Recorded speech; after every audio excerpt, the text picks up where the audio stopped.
vendría a ser la hemostasia primaria. Comentábamos que en la hemostasia primaria nosotros necesitamos de quién?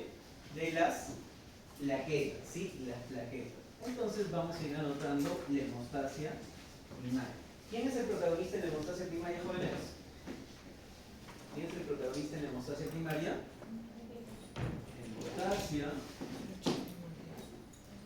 Hemostasia primaria. Los protagonistas son las plaquetas.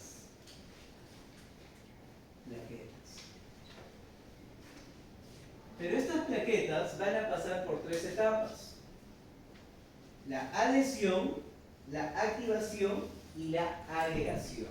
Adhesión, activación y agregación plaquetaria. Veámoslo en este gráfico. También vemos la adhesión, la activación y agregación plaquetaria.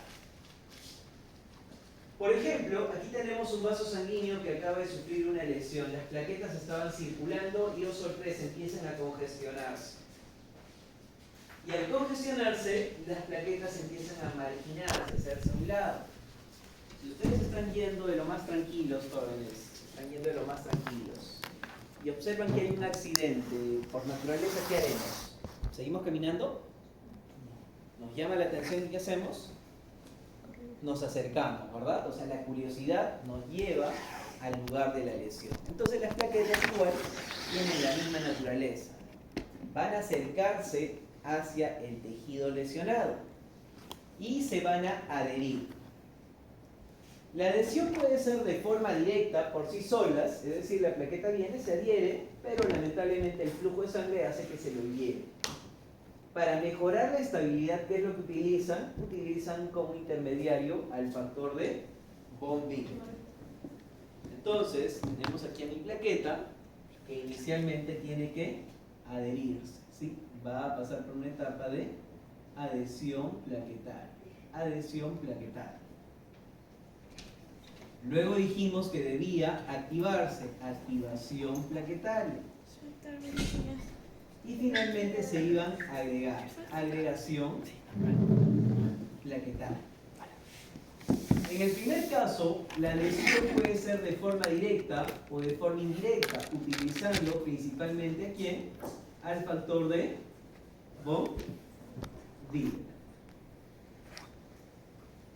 ¿Sí? Gracias a este factor de von Willebrand, nosotros vamos a tener una adecuada adhesión plaquetaria. Las plaquetas se van a adherir. ¿Qué sucede luego, jóvenes? Ya llegamos al lugar de los hechos. Llegamos por curiosos, ¿no? ¿Qué hacemos? ¿Qué harían por curiosidad? Se hacen las plaquetas.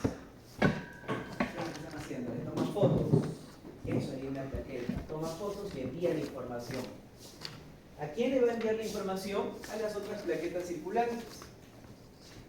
En este caso, la activación va a ser cuando las plaquetas liberan tromboxano A2 o liberan ADP como señalizadores.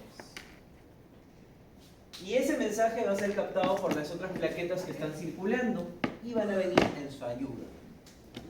Y a eso le llamamos agregación plaquetaria. Pregunta, jóvenes. ¿Cómo se une una plaqueta con otra plaqueta? ¿Qué están utilizando como intermediario?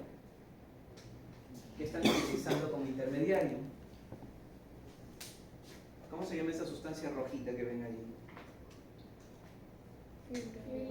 Fibrinógeno. Entonces, gracias al fibrinógeno es que vamos a tener una agregación plaquetaria. Este fibrinógeno es el factor 1 de la coagulación, ya se está utilizando en la hemostasia primaria. Veamos aquí otro gráfico, jóvenes, Igualmente vemos la adhesión, activación y agregación plaquetaria. Por ejemplo, podemos ver que la plaqueta se ha adherido utilizando ¿qué cosa? El factor de von Willebrand o directamente el colágeno. ¿Cuál es mucho más resistente, más estable? ¿El colágeno? Buenos días, buenas tardes. ¿Quién es mucho más estable, dijimos?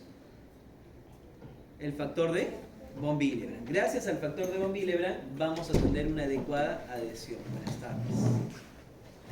Entonces, esa vendría a ser la primera etapa, la adhesión plaquetaria. ¿Qué es lo que seguiría? ¿Qué es lo que seguiría? La activación. La activación en la que la plaquetita libera tromboxano A2 y ADP.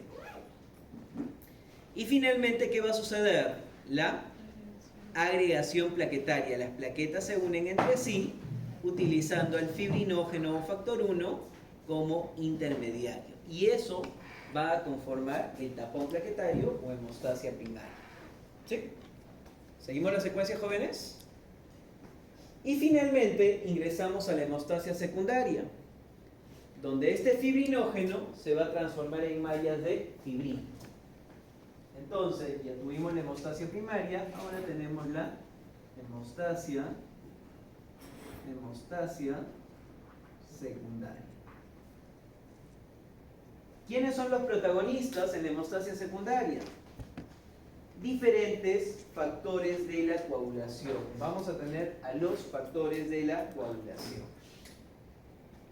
Factores de la coagulación, que van a tener una sola finalidad: transformar este fibrinógeno en mallas de fibrina. ¿Sí? Van a transformar el fibrinógeno en mallas de fibrina. Es igualmente el factor 1, pero en su forma activada. ¿Sí? En su forma activada. Entonces, a través de este proceso de activación vamos a tener tanto una vía intrínseca, una vía extrínseca, que la podríamos ver aquí. Una vía intrínseca, una vía extrínseca, cuya finalidad es convertir este fibrinógeno en mallas de fibrina. Todo este proceso. Aquí tenemos una lista de factores de la coagulación: factor 1, factor 2, factor 3, factor 4, 5, el 6 no existe, 7, 8, 9, 10, 11, 12, hasta 13. ¿Tenemos que memorizarlo, jóvenes? ¿El examen qué dicen? ¿Memorizamos? No. Pero sí vamos a reconocer algunas características importantes. Por ejemplo, ¿dónde se van a sintetizar la mayoría de factores de la coagulación? En el hígado, ¿sí? En el hígado. Y algunos, como el factor 2, el factor 7, el factor 9 y el factor 10, aquellos que tienen un pequeño asterisco, requieren, además de la vitamina K, ¿sí? Además de un hígado sano, van a requerir de la vitamina K. Por ejemplo, aquí nosotros vemos esos factores de la coagulación. La mayoría se sintetiza en el hígado sin necesidad de la vitamina K, pero el factor 2, 7, 9 y 10, están en números romanos, van a requerir de la vitamina K para poder sintetizarse, ¿sí? Entonces requiero de esas vitaminas. ¿Qué más debo recordar de todos estos factores de la coagulación? Por ejemplo, necesito reconocer algunos de ellos. Dijimos que el factor 1, ¿quién era? El fibrinógeno. El factor 2 también es muy importante, porque va a ser la protrombina. La protrombina, sí, la protrombina se transforma en trombina y es el responsable de convertir al fibrinógeno en fibrina. Entonces, los dos son importantes, factor 1 y factor 2. ¿Qué otros factores me interesa reconocer? Por ejemplo, al factor 12 y al factor 7. ¿Por qué serán importantes, jóvenes? 12 y 7. ¿Por qué podrían ser importantes el factor 12 y 7? 12 y 7. ¿Por qué podrían ser importantes? ¿Por qué podrían ser importantes? Porque son los primeros. Porque son los que van a iniciar la secuencia. ¿Ustedes han jugado dominó? Por ejemplo, ese juego de dominó, de repente han visto cuando colocamos fichas y las colocamos en fila india y después las empujamos una tras otra, ¿sí? Eso también se conoce como efecto dominó.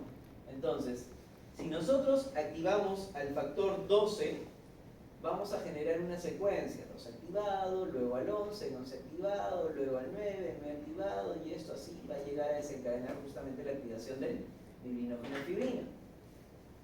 Entonces recordamos a estos dos factores de la coagulación, como son el factor 12 y el factor 7, porque respectivamente van a formar parte de la vía intrínseca o la vía extrínseca.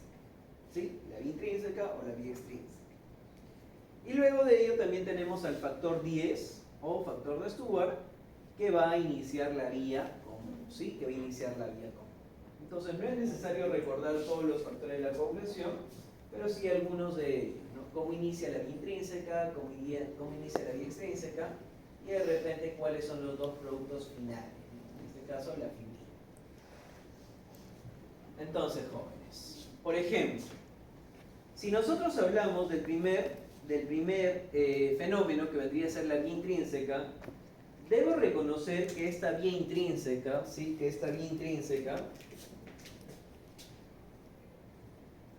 La vía intrínseca, que inicia con el factor 12, puede ser activado por diferentes elementos. Primero, producto de un traumatismo o producto de la inflamación. ¿Sí? Producto de un traumatismo o inflamación se producen moléculas como la precalicreína o el quiminógeno de alto peso molecular. ¿Sí? Las siglas están en inglés. Precalicreína o quiminógeno de alto peso molecular, por un proceso inflamatorio o de repente por un proceso traumático. Este factor 12 también puede activarse por contacto con sustancias extrañas. Por ejemplo, si nosotros realizamos una intervención o el paciente tiene, por ejemplo, una válvula cardíaca. Podría ser también este factor 12 que se puede activar por fluctuaciones en la presión arterial. ¿Sí? La presión arterial empieza a fluctuar. Doctor, la presión arterial de mi abuelito está en 120 en la mañana, luego sube a 140, en un par de horas baja a 110, luego sube a 150. Fluctuaciones demasiado elevadas pueden generar la activación del factor 2. Por ejemplo, vamos a tomar una muestra de sangre a uno de sus compañeros y este va a coagular porque entra en contacto con el tubo. ¿Es normal que la sangre entre con cargas de un tubo de vidrio? No. Entonces, cualquier sustancia extraña, ¿sí? Cualquier sustancia extraña puede activar a este factor 2. Factor de contacto. Entra en contacto con cualquier sustancia extraña y automáticamente ese factor 12, boom, se activa.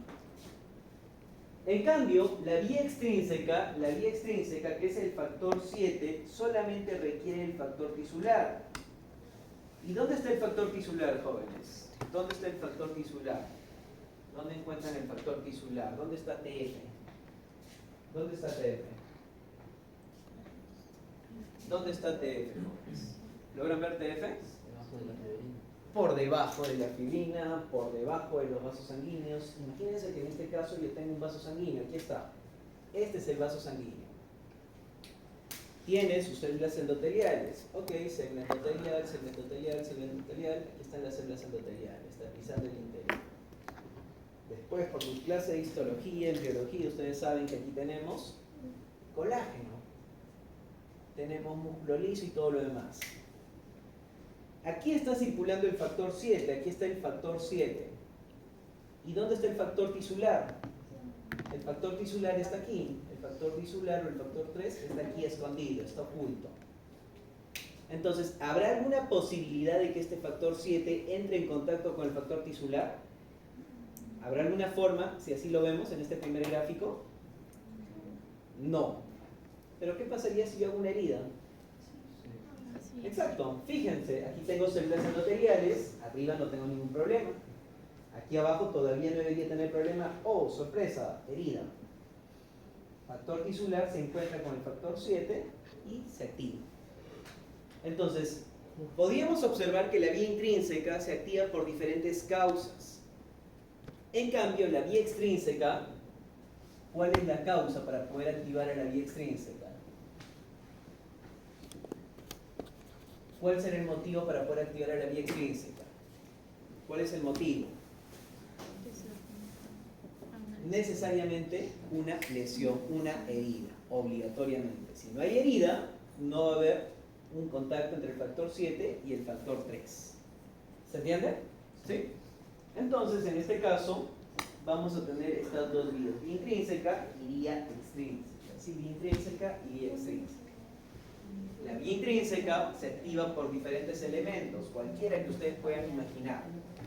En cambio, la vía extrínseca sí se va a activar solamente con una lesión, una herida.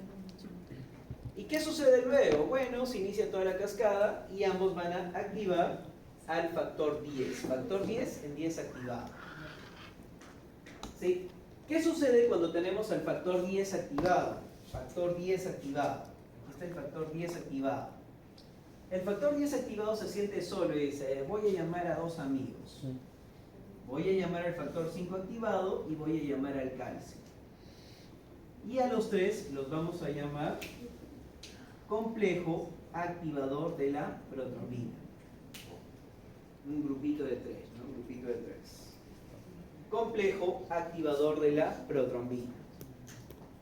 Por sí solo no tenía una función, pero conjuntamente con el factor 5 y el calcio se denominan complejo activador de la protrombina. ¿Tengo que explicar su función, jóvenes? ¿Cuál será la función del CAP, del complejo activador de la protrombina? ¿Es complejo? Sí, porque está compuesto por tres elementos. Activa. ¿A quién? A la protrombina. Entonces, los tres en conjunto van a ir y van a activar al factor 2 en 2 activado. Y si ya tengo 2 activados, puedo transformar el factor 1 en 1 activado. Y finalmente cumplí con el objetivo que vendría a ser ¿cuál? ¿Cuál es el objetivo final? Transformar fibrinógeno en fibrina. Proteínas que eran solubles. Estos eran solubles. A proteínas insolubles. Insolubles llamémoslas resistentes. ¿Sí? Resistentes. ¿Para qué? Para evitar la pérdida de sangre y también para facilitar la reparación de los tejidos, ¿no? Entonces, estoy cumpliendo con el objetivo.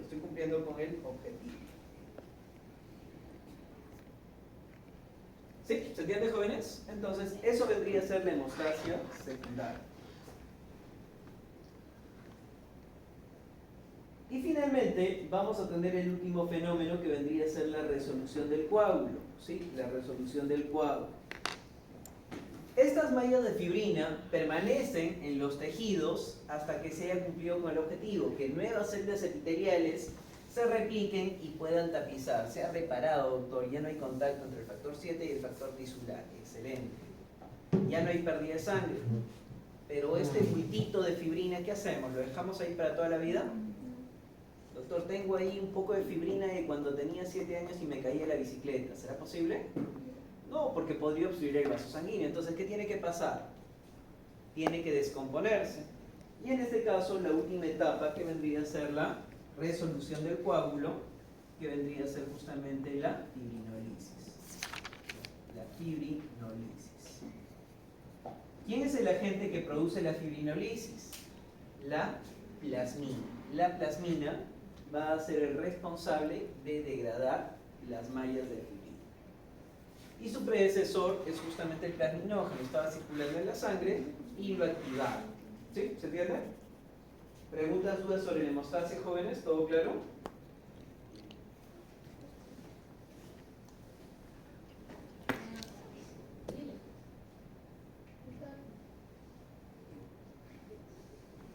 Dígame.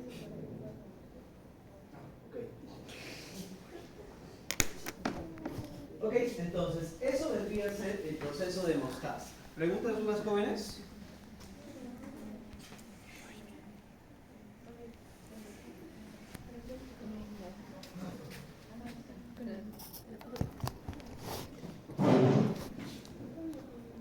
¿Sí? ¿Se entiende? Doctor, ¿Qué factor es el de abajo? Que no se ve, el chiquito. Aquí factor 3, factor tisular. ¿Sí? A ver, colocamos nuevamente la lista para que puedan comparar. Factor 3, o llamado también factor tisular. ¿Sí? Factor 3 o factor tisular. Estos, a diferencia de los otros que son sintetizados en el hígado, este se encuentra en los tejidos. Está oculto, está escondido, está camuflado, ¿no? Solamente se va a exponer cuando hay una herida. Ok, jóvenes, entonces, ¿qué es lo que vamos a hacer ahora? Vamos a evaluar pruebas de laboratorio, ¿sí? Vamos a comentar algo sobre las pruebas de laboratorio. Tenemos estas diferentes pruebas. Tiempo de coagulación, tiempo de sangría, tenemos el TTPA, tiempo de protrombina, INR. Son las pruebas que usualmente podríamos solicitar. Sin embargo, cada una de estas pruebas tiene que ser solicitada en el momento adecuado. La primera, tiempo de coagulación. ¿Para qué solicitamos el tiempo de coagulación? Solamente lo vamos a solicitar para determinar si el paciente está dentro de rangos normales o de repente en condiciones patológicas. Es una prueba inespecífica, no me dice exactamente en qué parte de la hemostasia se está produciendo la alteración. Doctor, tengo 8 minutos en mi tiempo de coagulación. Estás bien. Doctor, tengo 12 minutos en mi tiempo de coagulación. Estás mal. ¿Cuál es la causa? No la sabemos. Exacto. ¿Por qué razón? ¿Por qué razón no se podría determinar solamente con el tiempo de coagulación? Es una prueba inespecífica. Sin embargo, las otras pruebas sí pueden ser mucho más específicas. Por ejemplo, el tiempo de sangría. El tiempo de sangría me evalúa la hemostasia primaria. Evalúa la función plaquetaria. Entonces, jóvenes, si por alguna razón yo tengo menos plaquetas, cantidad de plaquetas reducida, tengo trombocitopenia, ¿el tiempo de sangría estará alterado? Sí. Jóvenes, no tengo factor de von Willebrand, o mi paciente tiene enfermedad de von Willebrand, ¿su tiempo de sangría será normal? No. Mi paciente está tomando antiagregantes plaquetarios como aspirina. El tiempo de sangría estará mucho más elevado. ¿Se entiende? Entonces, para eso me sirve el tiempo de sangría. La otra prueba, el tiempo de tromboplastina parcial activada. El tiempo de tromboplastina parcial activada evalúa esta vía en azul, a la vía intrínseca y parte de la vía común. ¿Sí? Eso es lo que evalúa el TTPA. Y pueden compararlo, por ejemplo, con el otro, que es el tiempo de protrombina. El tiempo de protrombina evalúa a la vía extrínseca. ¿Cuál es la vía más larga? La intrínseca. 26 a 33 segundos comparado con los 12 o 14 segundos. ¿Sí? Una forma de reconocer. TTPA evalúa la vía intrínseca y el tiempo de protrombina la vía extrínseca. Con esta última prueba nosotros tuvimos algunos problemas. ¿Cuál es el problema con el tiempo de protrombina? El principal problema es que depende mucho de la calidad de los reactivos. Si los reactivos son malos, el valor va a salir de repente elevado. Si los reactivos son buenos, de repente muy cercanos a este rango. Pero varían demasiado. ¿Qué hacemos, doctor? Se ha modificado y se elaboró una prueba que se denomina INR. Es una prueba derivada. Por ejemplo, ustedes pueden ver aquí la fórmula de cómo se calcula el INR. El tiempo de protrombina del paciente sobre el tiempo de protrombina que nos indique el laboratorio como un rango normal. Todo eso se eleva a un exponente de sensibilidad, que es una característica o un dato del reactivo. Entonces, gracias a esta fórmula, ya no se tomaba en cuenta la calidad del reactivo. Todos los laboratorios daban valores muy cercanos a esto, 0.9 y 1.2. Les vuelvo a preguntar, ambos me evalúan justamente a la vía extrínseca. Ambos me evalúan a esta vía extrínseca.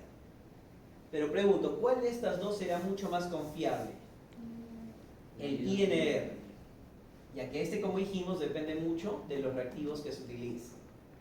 ¿Me dejo entender?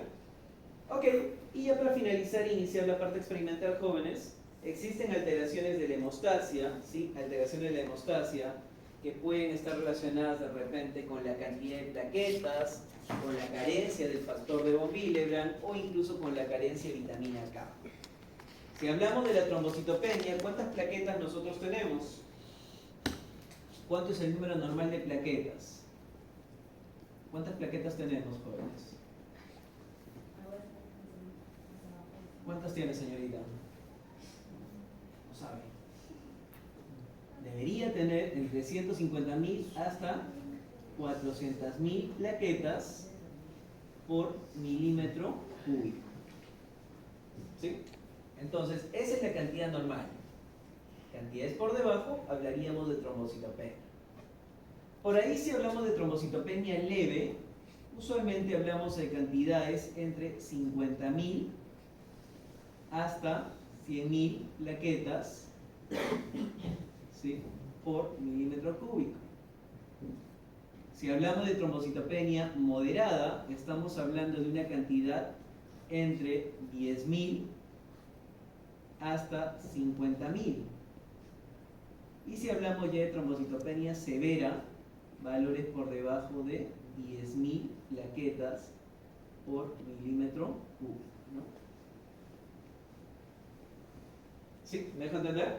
Entonces, la cantidad de plaquetas también se puede cuantificar, ¿no? ¿Cuántas plaquetas? ¿Y por qué es importante la vitamina K, jóvenes? ¿Recuerdan? Lo dijimos. ¿Por qué es importante la vitamina K? Porque ayudaba a sintetizar el factor 2, 7, 9 y 10, factores dependientes de vitamina K. Y por el contrario, también existen eventos trombóticos, pacientes con mayor riesgo de trombosis, como podrían ser estas condiciones, ¿no? ¿Qué condiciones? Por ejemplo, fibrilación auricular, pacientes que tienen un tipo de arritmia, pacientes que tuvieron un infarto, un ACV, enfermedad isquémica cardíaca, por ejemplo. Trombosis venosa profunda, un pésimo retorno de sangre en venas profundas. Podríamos tener válvulas cardíacas protésicas. Ustedes logran visualizar aquí que tenemos válvulas. Anatomía se han llevado, ¿verdad? El corazoncito de un humano. Tenemos válvulas entre las aurículas y los ventrículos. Pero en algunas condiciones patológicas estas válvulas son defectuosas. Podríamos tener de repente enfermedades congénitas que pacientes pueden tener un deterioro, ¿no? Entonces se reemplaza estas válvulas por un proceso mecánico. ¿Qué pasaría si esta válvula es de plástico o de repente es una válvula metálica? ¿Qué pasaría? Metal. ¿Qué pasa con el factor 12? Se activa y coagularía. Entonces por eso es que este paciente tiene que recibir terapia anticoagulante. Ojo, no es el marcapaso, porque el marcapaso se coloca por fuera de la cavidad, se coloca más o menos a este nivel, ¿no? Es como una batería que genera descargas, como si fuese un nódulo auriculosinusal. Y en estos pacientes se utilizan diferentes fármacos, ¿no? Por ejemplo, algunos antiagregantes como la aspirina. ¿Qué prueba solicitaría en un paciente con aspirina? Si es un antiagregante, ¿qué prueba solicitaría? ¿Hemostasia? Está ahí, jóvenes, el tiempo de sangría. Hay nuevos antiagregantes como clopidogrel y clopidina, que lo veremos ya en el seminario, que estas son mucho más seguras, que ya incluso ya no requieren control. El que requiere control es la aspirina, ¿no? O ácido acetilsalicílico. Hay anticoagulantes que afectan a la vía intrínseca. ¿Cuál sería este anticoagulante? Por ejemplo, la heparina estándar. La heparina estándar potencia a un anticoagulante natural. Hay un anticoagulante natural que se llama antitromina 3. Y la antitromina 3 hace esto, fíjense. Vea el factor 2 y se lo lleva. Si no hay factor 2, ¿habrá fibrina? No. ¿Qué más hace esa antitromina 3? Va al factor 10 y se la lleva. Va al factor 11, al factor 9, sí, al factor 11, al factor 9, al factor 12, y a todos esos factores se los lleva sin mancha, los retira de la hemostasia, a las formas activas. Entonces, esa antitrombina 3 es un anticoagulante natural, y al mismo tiempo la heparina estándar lo que hace es potenciar, acelerar ese proceso. Lo vamos a ver un poco más en detalle en la parte de teoría. Hay una variante de la heparina, que es la heparina de bajo peso molecular, que es mucho más segura, que no requiere pruebas de laboratorio. Pero si fuese heparina estándar, ¿qué solicitamos, jóvenes? El TTPA. Igualmente tenemos anticoagulantes como la warfarina. ¿Qué hace la warfarina, jóvenes? La warfarina inactiva a una enzima, es un anticoagulante que inactiva a una enzima llamada vitamina K epoxidorreductasa, vitamina K. ¿Qué le suena? Vitamina K. ¿Por qué era importante la vitamina K? Porque ayudaba a sintetizar, ¿verdad? Entonces, por ahí está su mecanismo de acción. Igualmente lo explicaremos en teoría, pero altera principalmente a quién? A la vía extrínseca. ¿Cuál de estas dos pruebas solicitarían para un paciente con warfarina? ¿Tiempo de protrombina? ¿Solicitamos los dos? El INR, nos olvidamos de esto. Sabemos que sirven, pero nos olvidamos y nos interesa más el INR. Hay nuevos anticoagulantes que también lo vamos a ver en el seminario, como daridorexant, rivaroxaban.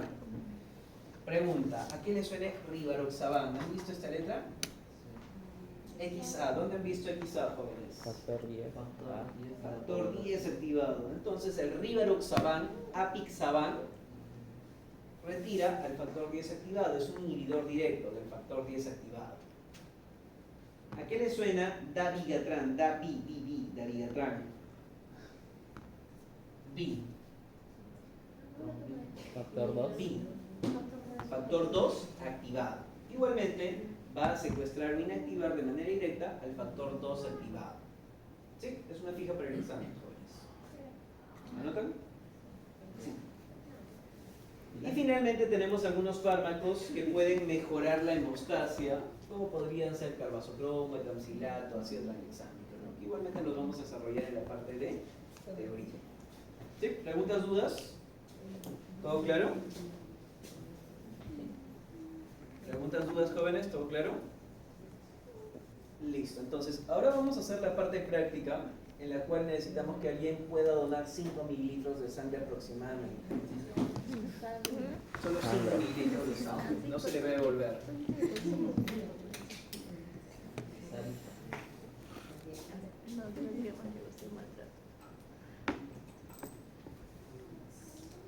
¿Qué es lo que vamos a hacer? Vamos a tomar una muestra de sangre de 5 mililitros y lo vamos a distribuir en 5 tubos. El tubo 1 va a ser el tubo control, que quiere decir que no va a contener nada más que sangre. El tubo 2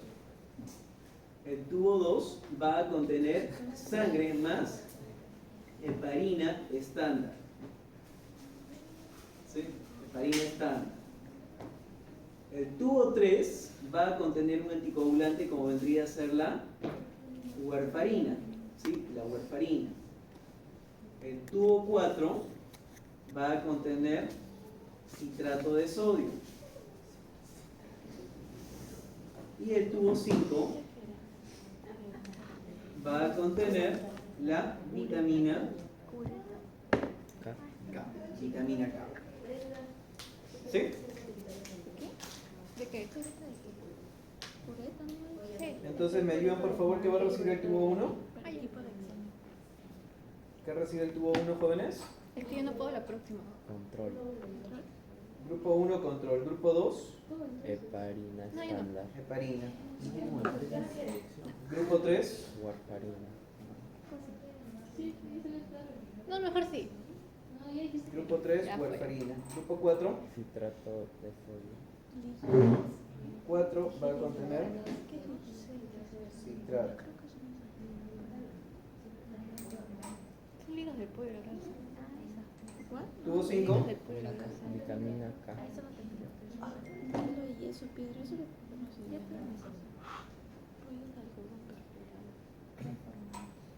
ok, entonces a cada uno de los tubos vamos a agregarle también. diferentes soluciones. Tenemos la heparina sódica para el tubo 2.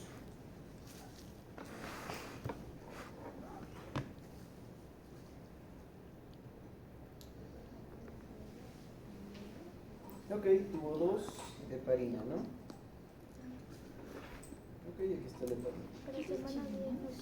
El tubo 3 que vamos a agregarle, warfarina, ¿no? Warfarina. Ok, la warfarina viene en tabletas, ¿sí? La warfarina viene en tabletas. Lo que vamos a hacer es triturar esta warfarina y el polvito de este vamos a agregarle.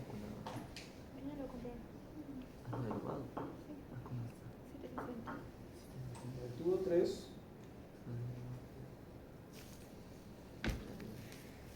Sí, vamos a agregarle warfarina. El tubo 4 que le agregamos, jóvenes, citrato de sodio.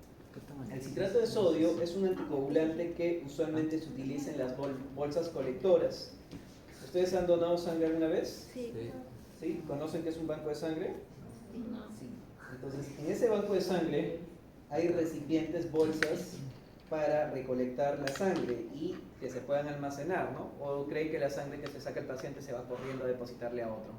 No, se almacenen, ¿no? Pero ¿cómo se evita la coagulación? Justamente con este citrato. O también podríamos encontrar citrato, por ejemplo, en los tubos para tomar muestras de sangre.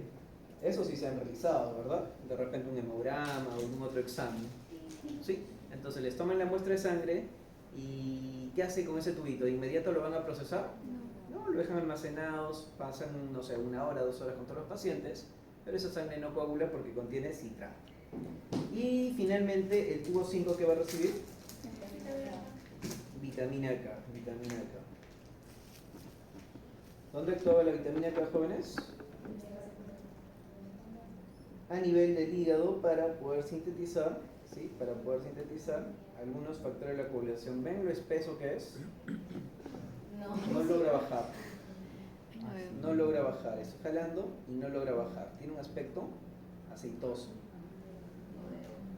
Bueno, acérquense, jóvenes. Acérquense. Entonces, pueden observar que esta vitamina K, ¿Se rompió? esta vitamina K es una vitamina liposoluble. Tiene un aspecto oleoso, un aspecto aceitoso. Entonces, ya tenemos los 5 tubitos. ¿Qué es lo que nos faltaría? La sangre, ¿no? La sangre del sacrificio. ¿Qué sacrificamos? No me han yepeado. Sí, claro. No yepean, no doy. ¿A quién sacrificamos, jóvenes?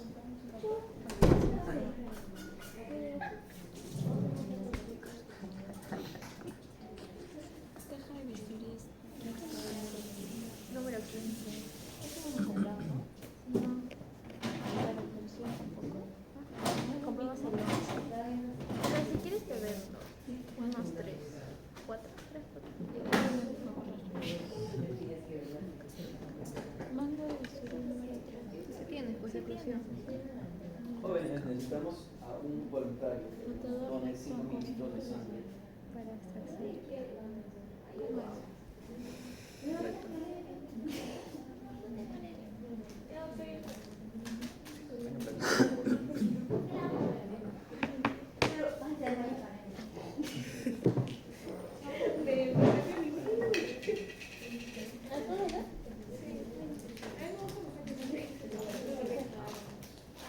Jóvenes, nos acercamos, por favor.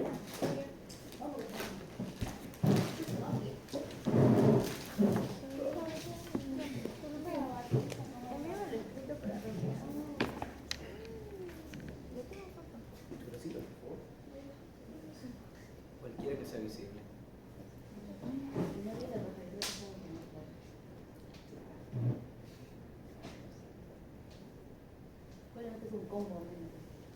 Ok, entonces podemos ver aquí el tubo 1 vacío, el tubo 2 que contiene heparina, el tubo 3, como dijimos, polvo de warfarina triturada, tubo 4 que contenía citrato de sodio y el tubo 5, vitamina K. ¿Ven lo oleoso que es?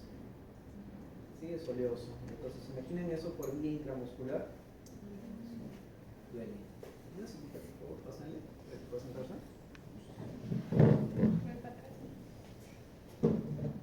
Asiento, por favor.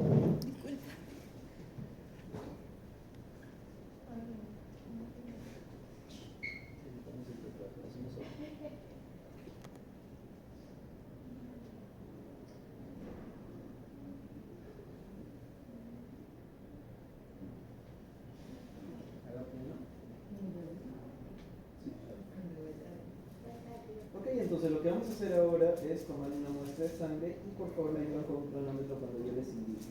¿Sí? Cuando yo les indique.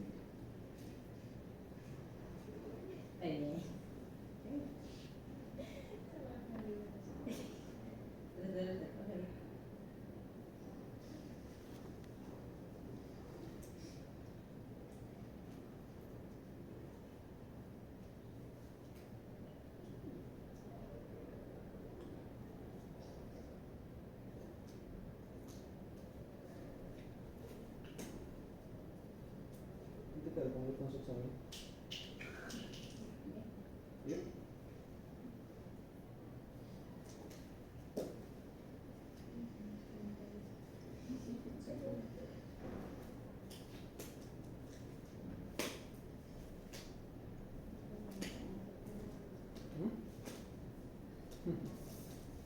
Ok.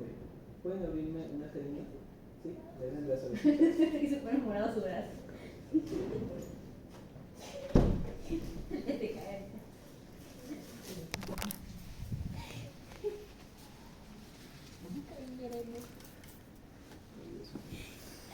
Ya, captura. Estira este brazo.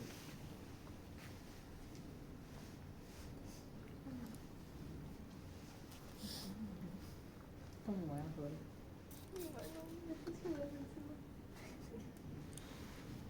¿Quién va a controlar el tiempo, por favor, cuando se les indica? Se muere, dice.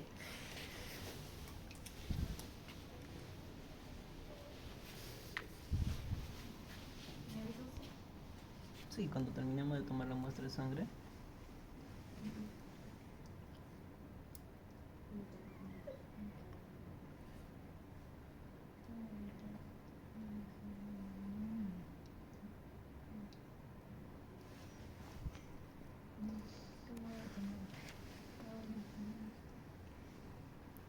Que alguien, por favor, retire con mucho cuidado, agarrando el cuadrito. Sí, que le quite la ligadura, por favor. Agarrando el Agarra el cuadradito para que no salte. Ajá.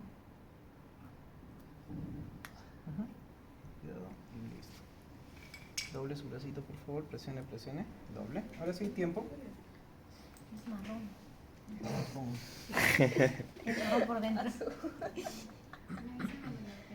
Sí, empieza el tiempo continuo nada más. ¿Sí? Debe tener el cronómetro. Entonces estamos colocando al tubo 1, al tubo 2, Buenas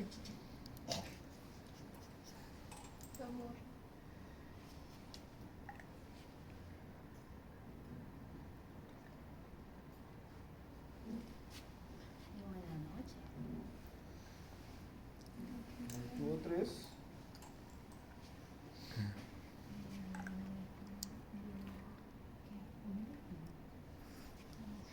ok, tenemos al tubo 4 y al tubo 5.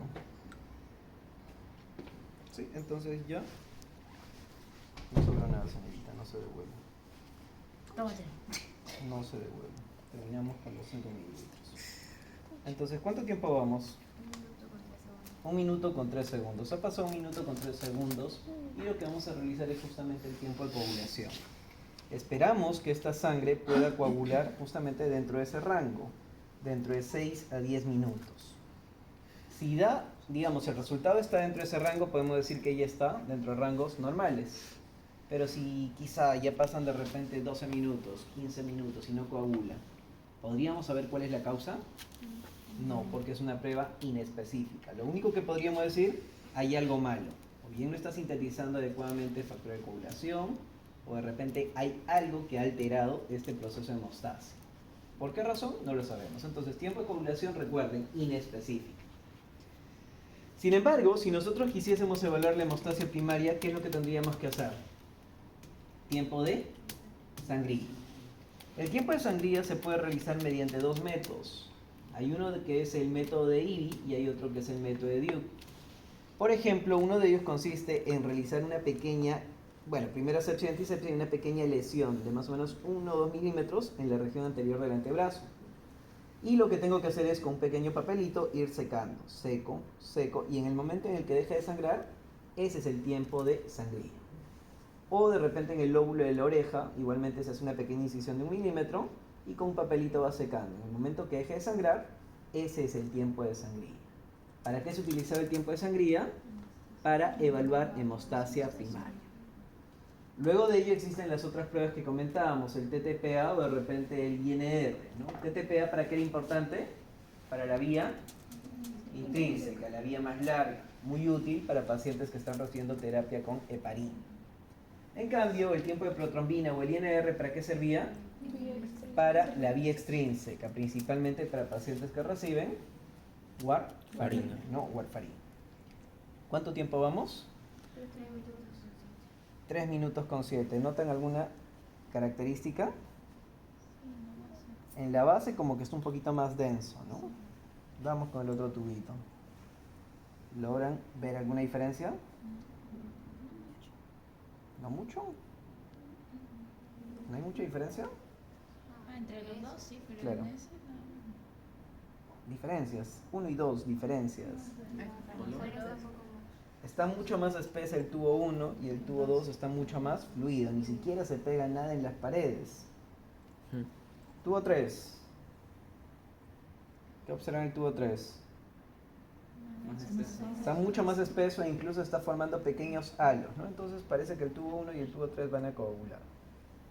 Tubo 4. Líquido, está igual que el tubo 2.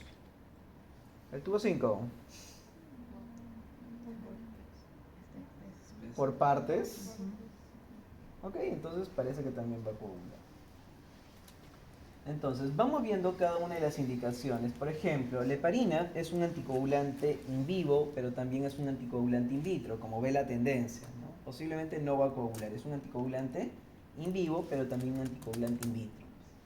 Si a su compañera le administramos heparina, ¿qué va a pasar? No va a coagular. Le hemos colocado heparina también al tubito y tampoco va a coagular, posiblemente. Sin embargo, la warfarina, ¿qué está pasando con la warfarina? Coaguló.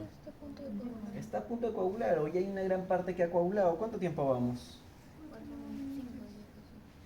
Mucho más antes que el normal, que el grupo control parece que también va a coagular, pero todavía, ¿no? Le falta todavía un poquito más. Pero este ya coaguló. ¿Por qué creen que ya coaguló? ¿Por qué creen? Si es un anticoagulante, ¿por qué coagularía un anticoagulante? Su función es anticoagulante y está coagulando. Algo no cuadra, ¿no? Algo no está dentro del rango permitido. Hay algo que no está quedando bien. Por ejemplo, ustedes pueden recordar esto. Nosotros tenemos el hígado del paciente, nosotros tenemos vitamina K. ¿Esta vitamina K de dónde proviene? O bien de la dieta, o bien de bacterias intestinales. La vitamina K proviene de la dieta, o bien proviene de bacterias intestinales. ¿Qué sucede con esta vitamina K? La vitamina K que nosotros vamos a consumir, ¿cuánto tiempo vamos?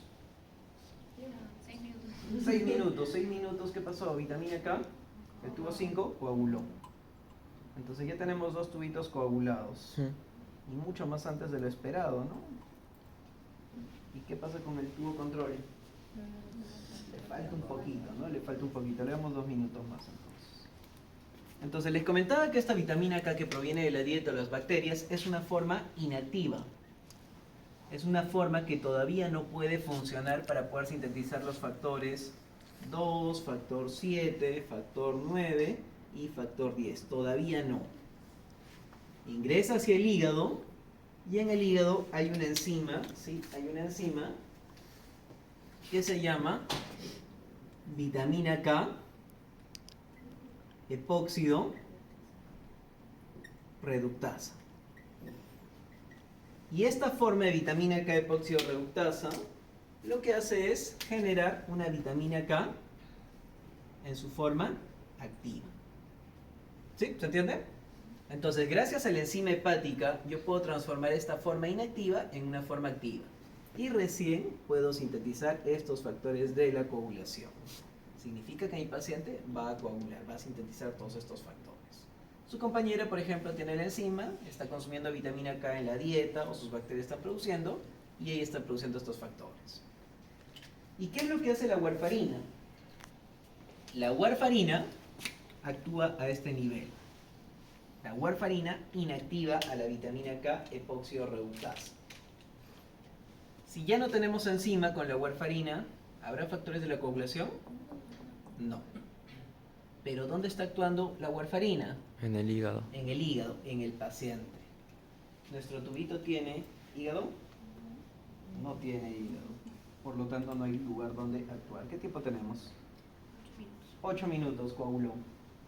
Señorita, Era normal. estamos dentro de rangos normales. Yeah. Estamos dentro de rangos normales. Al mismo tiempo, 8 minutos, ¿qué pasó con heparina? No va a coagular. ¿Qué pasó con el tubo de citrato? Tampoco va a coagular. Entonces, recordar un poco esa característica. La warfarina es un anticoagulante in vivo. Le damos una dosis de 5 miligramos a su compañera, evaluamos de entre 48 horas, porque también su tiempo de vida es muy corta, muy prolongada, hay que esperar mucho tiempo, y recién después de ese tiempo podríamos decir, sí señorita, su INR ha sido modificado, ya no está produciendo estos factores de la coagulación, pero es in vivo. En cambio, esta heparina sí puede ser in vivo e in vitro. ¿Sí? ¿Se entiende? ¿Y cómo actúa el citrato que no está coagulando el citrato? ¿Se acuerdan del CAP? ¿Dónde estaba el CAP, jóvenes? Complejo activador de la protrombina. Complejo activador de la protrombina. ¿Qué pasaría si yo secuestro el calcio? Me llevo el calcio, me llevo conmigo. Nos vamos. ¿Ya podríamos hablar de un complejo? No. Eso es lo que hace en este caso el citrato de sodio. El citrato de sodio es una sustancia quelante que retira todo el calcio de la sangre. Y si no hay calcio, no hay complejo, no va a poder convertir el fibrinógeno en fibrina. No vamos a tener malla de fibrina. Y si yo quisiese que esa sangre coagule, ¿qué tendría que agregarle? Calcio, reponer el calcio. Entonces los tubos colectores para muestras o de repente las bolsitas para donación de sangre, el banco, contienen ese citrato. Cuando me devuelven esa sangre, mi cuerpo tiene calcio. En mi sangre ya tengo calcio, entonces en algún momento puede volver a reactivarse, vuelve a coagular. ¿Se entiende? ¿Y por qué la vitamina K coaguló mucho más rápido e igualmente de repente la warfarina? Si aquí no hay un hígado, si dijimos que la vitamina K actúa en el hígado, ¿por qué coaguló mucho más antes entonces? ¿Por qué creen que coaguló?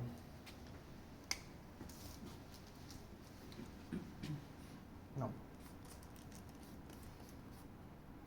¿Qué factor es este? 12. ¿Y qué dijimos del factor 12? ¿Qué dijimos del factor 12?